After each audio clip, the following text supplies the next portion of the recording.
गृहस्थ में रहकर ही मुक्ति प्राप्त कीजिए। अगर दान, शील, तप और सद्भावना का पालन करके हम मुक्ति के समीप नहीं पहुंचते तो समझ लेना चाहिए हमने इन कार्यों का वास्तविक रूप में पालन नहीं किया। प्रश्न होता है कि हम किसकी मुक्ति चाहते हैं। तुम स्वयं कहते हो कि मुझे मुक्ति मिलनी चाहिए।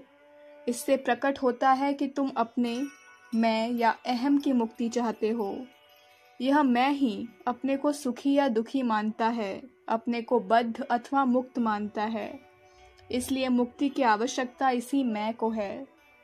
संसार में सर्वत्र हम देखते हैं कि प्रत्येक व्यक्ति के लिए कानून का बंधन स्वीकार करना पड़ता है, पर यदि कोई व्यक्ति राजा बन जाए तो उसे कानून का बंधन नहीं रहता।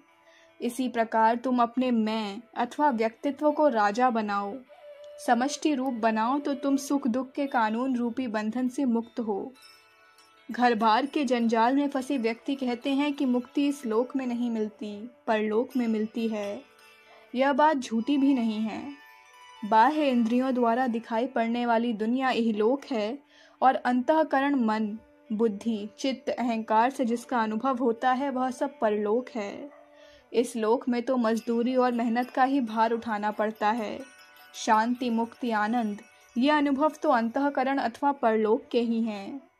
पर परलोक कोई भविष्य काल की वस्तु नहीं है, इस समय भी वह मौजूद है।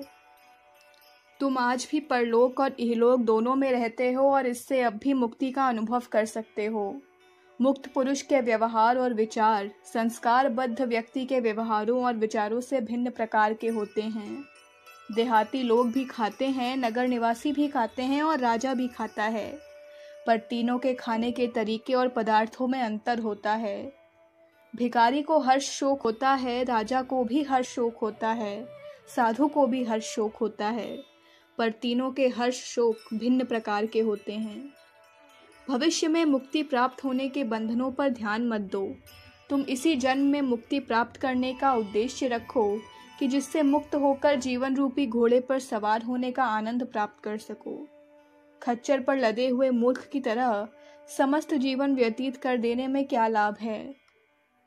मुक्त पुरुष और मुक्त स्त्रियां ही हंसते खेलते अपने राष्ट्र और समस्त मनुष्य जाति को मुक्त करेंगी। यदि तुम मुक्ति के लिए योजना पूर्वक और उत्साह पूर्वक प्रयत्न करो और फिर भी इस जीवन में मुक्ति ना मिले तो कम से कम वह पहले की अपेक्षा अधिक समीप तो आ ही जाएगी। तब तुम्हारी आगामी पीढ़ी उसके और भी समीप आ जाएगी। इसके परिणाम स्वरूप उससे आगामी पीढ़ी तो मुक्ति पर सवार हो ही जाएगी।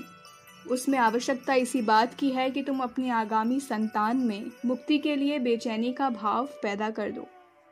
अगर तुम ऐसा कर सको तो समझ लो कि तुमने मुक्ति प्राप्त कर ही ली और कोई तुम्हें उससे वंचित नहीं कर सकता।